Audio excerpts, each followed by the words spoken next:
Diamond হারবারে যা হয়েছে তারপর যদি অভিষেক বন্দ্যোপাধ্যায়ের বাড়িতে শুধু কালি লাগানো হয়ে থাকে তাহলে বলবো কম হয়েছে। তৃণমূল কংগ্রেসের কোনো নেতা এরপরে পশ্চিমবঙ্গের বাইরে বেরোনোর সাহস করাটা কঠিন আছে। বিজেপি চাইলে পিঁপড়ের মতো ওদের সব লুঙ্গি বাহিনী নেতাদের টিপে মেরে দিতে পারে। আজ সল্টলেকের গৃহ সম্পর্ক অভিযানে এমনটাই মন্তব্য করলেন রাজ্য বিজেপির জেনারেল সেক্রেটারি সায়ন্তন বসু। আজ সল্টলেকের পিএনপি মোড়ে চায়ে পে চর্চা করেছেন তিনি।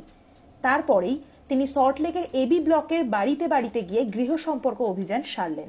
কি করবো, তোমার বাংলার জন্য আছে।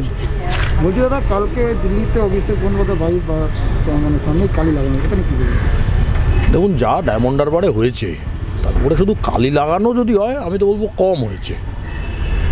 তৃণমূল কংগ্রেসের কোনো নেতা এরপরে পশ্চিমবঙ্গের বাইরে বেরোনোর সাহস করাটা কঠিন আছে। বিজেপি চাইলে পিঁপড়ের মতো এই সব লুঙ্গি বাহিনীর নেতাদেরকে টিপে মেরে দিতে পারে। আমার ওনাদের কাছে অনুরোধ, বাংলা একটা প্রবাদ আছে, ভাবিয়া করিও কাজ, করিয়া ভাবিও না।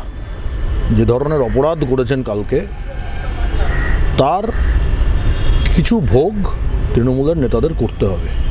আগামী 4 দিন হোক, 5 দিন হোক, 7 দিন হোক, সারা দেশ জুড়ে যে প্রতিক্রিয়া আসছে সেই প্রতিক্রিয়ার বাইরে থেকে বা সেই প্রতিক্রিয়া থেকে তৃণমূল নেতারা কেউ বাঁচতে পারবেন না। কালকে মুখ্যমন্ত্রী একটা সভা থেকে বলেছেন নাড্ডা গদ্দা বড্ডা, এটা নিয়ে কি বলবেন? দেখুন, আমার সর্বভারতীয় সভাপতি তো প্রতিক্রিয়ায় বলেছেন যে যার যেমন সংস্কার, যার যেমন সংস্কৃতি সে তেমন বলবেন।